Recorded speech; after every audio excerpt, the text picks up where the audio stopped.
ছাত্রলীগের সাবেক নেতাদের তোপের মুখে পড়েছেন আওয়ামী লীগের সাধারণ সম্পাদক ওবায়দুল কাদের। আজ সকাল 11টায় বঙ্গবন্ধু অ্যাভিনিউয়ে দলটির কেন্দ্রীয় কার্যালয়ে সাবেক ছাত্রলীগ নেতাদের নিয়ে মতবিনিময়ের উদ্যোগ নেয় আওয়ামী লীগ। তবে অভিযোগ উঠেছে, মতবিনিময়ের জন্য সাবেক ছাত্র নেতাদের ডেকে কথা বলতে দেওয়া হয়নি। এই নিয়েই বিশৃঙ্খল পরিস্থিতির সৃষ্টি হয়।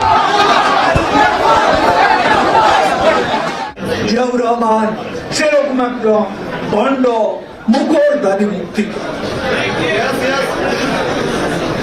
এই মানুষগুলোকে কি এটা আমাদের জানতে হবে, এদের চরিত্র উদ্ঘাটন করতে হবে। তাহলে আজকে তাদের উত্তরসূরিরা বাংলাদেশে যে নষ্ট রাজনীতি, সাম্প্রদায়িক রাজনীতি, জঙ্গিবাদী রাজনীতি প্রবর্তন করেছিল, তার ব্যাকগ্রাউন্ড আমাদের জানতে হবে। এদের উত্তরসূরিদের কর্মকাণ্ডের আসল চেহারা উন্মোচিত হবে। যা উন্মোচিত কি বিভৎস, কি নারকীয় ধ্বংসলীলা, কি তাণ্ডব, হিংস্রতা এই বাংলাদেশে আবারও সংঘটিত। 2013, 2014, 2015 সালেও এই নাশকতার বলি হয়েছে বাংলাদেশের অনেক মানুষ, অনেক স্থাপনা।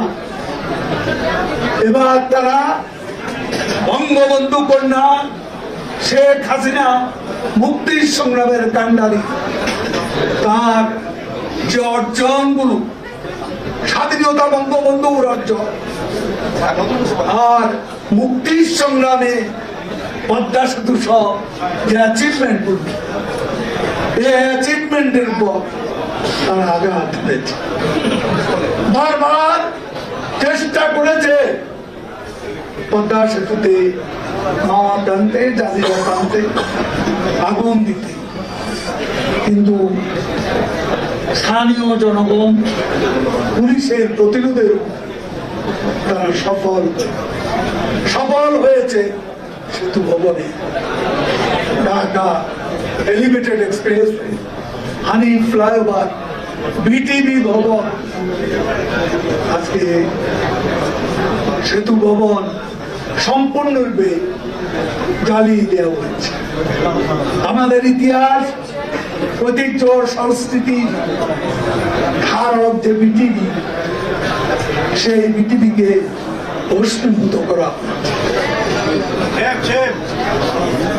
এই নারকীয় তাণ্ডবের সাথে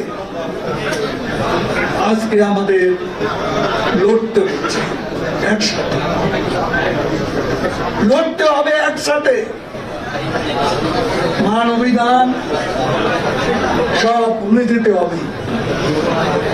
আর ওই পশু শক্তি যদি আরো প্রশ্রয় পায়, তাহলে আমাদের সবাইকে